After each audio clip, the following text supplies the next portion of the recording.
Arthur, does it help to have someone to talk to?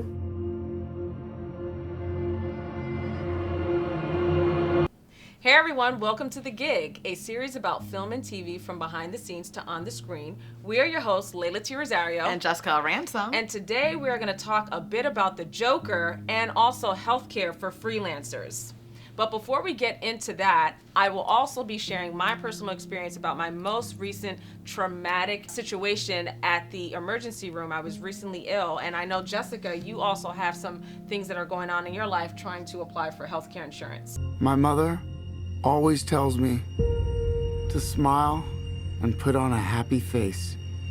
And I can say this for a fact. I didn't want to see this film at all. I was very adamant about it, not seeing it, and Leyla pushed me. So here we are. And because of a multitude of reasons, and the big reason why I didn't want to see it is, number one, I feel the Joker's been done. It's been played out. I can say for a fact, I loved Heath Ledger as a Joker. I watched Gotham. Like, I was good. I was like, I'm good with this character. But what I liked about this film, it was another side of this character. Yeah. It was basically about mental illness and how he came to be as the Joker. Yeah. In addition to, it really was a social commentary. And there's a lot of reports right now being like, oh, but equating mental illness with like killing and crime. And it's not that way, because this film is very nuanced. It takes its time. You really get to understand the character and the why he becomes the way that he is. And I felt like, because again, it was so nuanced, this is the reason why I like this film, because it's more like a character study, and a character study of the Joker. And also too, a character study of mental illness and how we are not addressing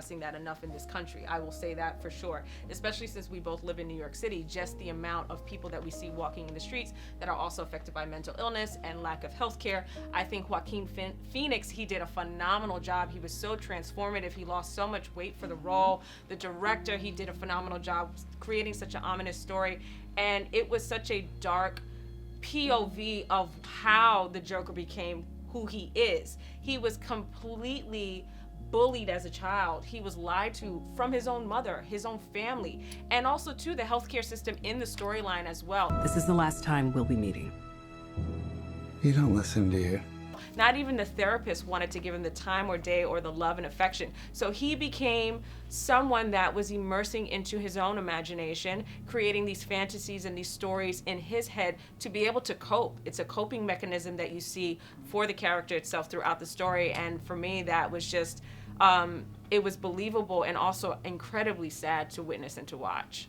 And that's why the whole big deal, like, why are people like on the steps of the Bronx? You know what I mean? When Joaquin Phoenix danced down these Bronx steps in The Joker,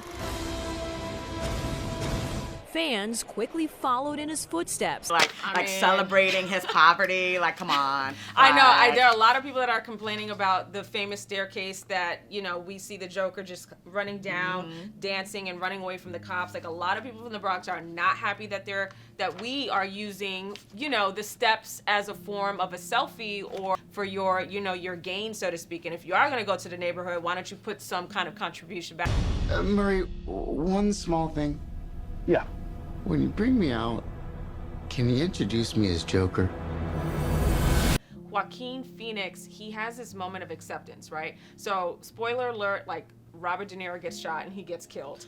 And I mean, he had it coming. He did have it coming. He was probably and definitely. For me, there was a moment where he was talking to Robert De Niro and they were on his television show, and he's accepting who he is, and he's saying that on camera. He's just like, I am a product of society. Like, all of you motherfuckers made me who I am. You have treated me or mistreated me, and because of this, I have developed this type of behavior because I'm lacking the resources in healthcare, family care, love, and support. So how do you expect for me to be nice and okay when you have not been nice to me? And there are many of us who can relate to Joaquin's character and this specific Joker. I'm actually really happy that this Joker was not so comical and a bit of a caricature.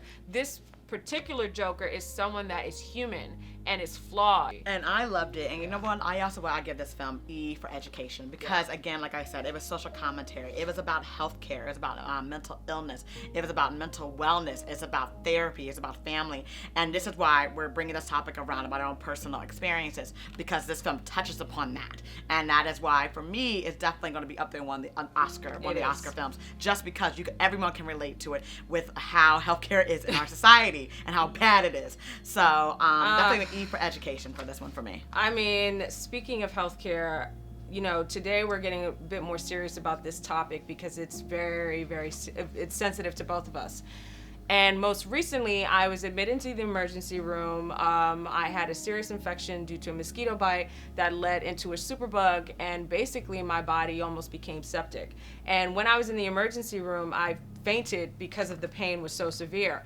And a week before that situation, probably a little bit more than a week before, my health insurance had expired, so I was in the process of getting it renewed, and then I got really ill. While I was in the emergency room, the ER doctors were ready to kick me out because I didn't have health insurance. I was mistreated very poorly, and no one wanted to admit me into the hospital, and I needed to have supervision. I needed to have proper treatment. I needed to make sure that doctors give me the right care and see how I progress throughout the next couple of days, especially when someone faints. Like, you don't just kick them out in the street, be like, hey, here's some medication. Like, you're gonna be okay. You're good to go. And thankfully, you know, there was a nurse that came by and basically said, there's a patient care management department in the emergency room. You should fight for speaking to a patient care manager. I didn't know that existed. So the moment that I started to use my voice and I started to say, hey, I need to speak to a patient care manager because you're over here and you're ready to discharge me. My leg is severely infected. This is a no-no. Like, I can't physically walk. And you're like, oh, I'm gonna just put you on medication. Mind you, I was in the emergency room the day before that. And when I was there, they were like, here's some medication. If it gets worse, then you need to come back. So now I'm following protocol. I'm following your move. And you're coming over here saying, no, we're going to discharge you again. So I fought for that. And I said, I want a patient care manager. That patient care manager came, fought for my rights, and said, we cannot discharge this person.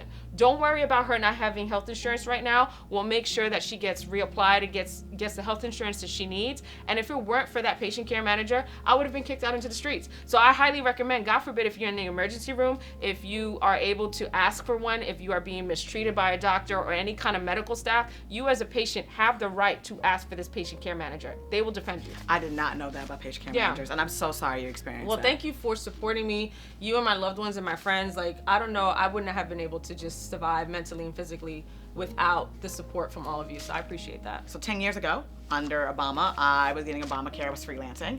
And I was paying like $100 a month, which is pretty doable for a freelancer. And then I became staff at a job. So I was there for many, many years. And then now I'm freelancing again. And I'm trying to apply for Obamacare. And they're trying to charge for $500 a month. And I'm not freelancing, so I don't know when my check's coming. I can't predict I can pay that per month. And then the deductibles and the copays are insane. So you're spending $500 a month, right? And then you have to pay these insane copays. And all I want to do is like go to the doctor, maybe get my teeth checked, maybe get a pap smear, just basic stuff for a woman and just preventative care. And this country is not allowing that to me because I cannot afford it. And that's why I don't understand why we don't have universal health care. I don't get it. It makes no sense. The other thing I want to talk about is if you are a freelancer, there's something that, another tip that I want to give. If you live in New York and you're looking to get health insurance, just start off with going to the website nystateofhealth.ny.gov. You can go onto that website. You can speak to someone over the line. They're able to assist you, and they can explain to you based on your financial income for that year how you can apply for health insurance. And that was something that I learned recently as well. You can call this or call someone or go onto the website and apply. They will be able to look based on your Social Security. Hey, this is the amount of money that you made for this year, and you may be able to get free health insurance depending on your income for that specific year. And if you make a certain amount more than what the requirement is for free health insurance, you're still able to get a lower monthly care package, healthcare package. So that's something that you may want to look into. Well, I'm definitely going to look into that. And also what I was going to say is like one of our future episodes, we should have someone on from the Freelancers Union. I agree. Because their job is also to help freelancers like us get healthcare, and maybe they can speak more about their plans and like the process of going to that. So I definitely think we need to continue this discussion and keep it moving forward, because we all need healthcare. We all need preventative care too. We should all be able to go to the doctor and then be able to still live and afford to eat and afford to pay our rent. I agree. And I think that's what we need to look towards for the future. For sure. And also, if you have any experiences that you would like to share with us, we would like to hear from you. Until next time, thank you.